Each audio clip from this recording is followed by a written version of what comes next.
Chuck Berry, who died Saturday at 90, was one of the architects of rock and roll, as a singer, songwriter, and guitarist.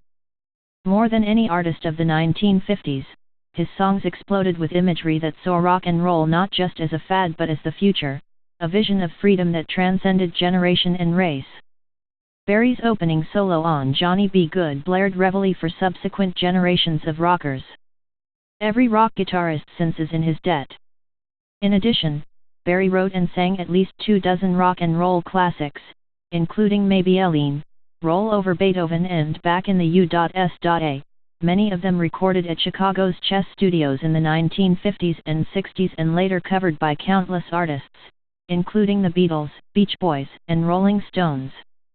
If you tried to give rock and roll another name, you might call it Chuck Berry, John Lennon once said.